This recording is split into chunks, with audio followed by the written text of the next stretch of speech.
নিচাযুক্ত সামগ্ৰী বা ড্ৰাগছৰ সৰবৰাহৰ বিৰুদ্ধে আমাৰ কাছাৰ আৰক্ষীৰ অভিযান অব্যাহত আছে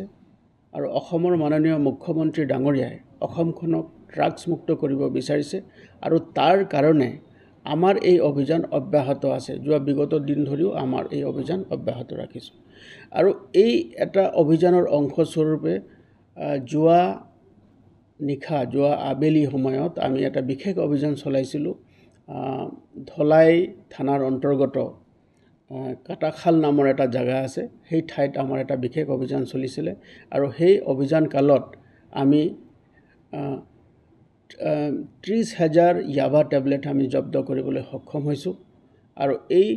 অভিযান কালতে এজন ব্যক্তি সৰবৰাহ কৰা এই যিখিনি নিচাযুক্ত সামগ্ৰী সৰবৰাহ কৰা এজন ব্যক্তি, তেওঁৰ নাম আব্দুল হালিম, 42 years old। তেওঁৰ দেউতাকৰ নাম আছিলে লেট মদাছাৰ আলী লস্কৰ, সপ্তগ্ৰাম ধলাই, এই অঞ্চলৰ তেওঁ বাসিন্দা আৰু তেখেতে এই গোটেই সামগ্ৰীখিনি সৰবৰাহ কৰিবলৈ চেষ্টা কৰিছিলে। মানুহজনক আমি যেতিয়া ধৰিবলৈ সক্ষম হ'লোঁ, তেওঁৰ পৰা যেতিয়া আমি খান তালাচী চলাওঁ আৰু তালাচী কালত এই বৃহৎ পৰিমাণৰ 30,000 ইয়াবা টেবলেট আমি তেওঁৰ পৰা জব্দ কৰিবলৈ আমি সক্ষম হ'লোঁ আৰু এই যিখিনি সামগ্ৰী আমি জব্দ কৰিলোঁ তাৰ চোৰাং বজাৰত আনুমানিক বজাৰ মূল্য হৈছে 9 কোটি টকা আৰু এই অভিযান কালত তেওঁ ব্যৱহাৰ কৰা সৰবৰাহ কৰিবৰ কাৰণে নিচাযুক্ত সামগ্ৰী সৰবৰাহ কৰিবৰ কাৰণে তেওঁ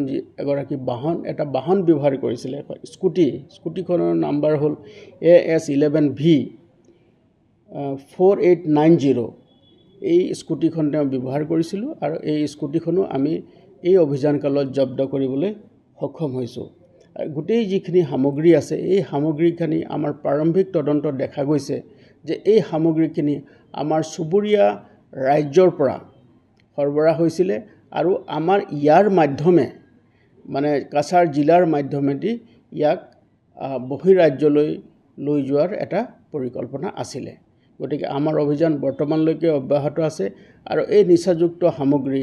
ভয়াৱহ ড্ৰাগছৰ বিৰুদ্ধে যি আমাৰ অভিযান আছে এই অভিযান অব্যাহত থাকিব।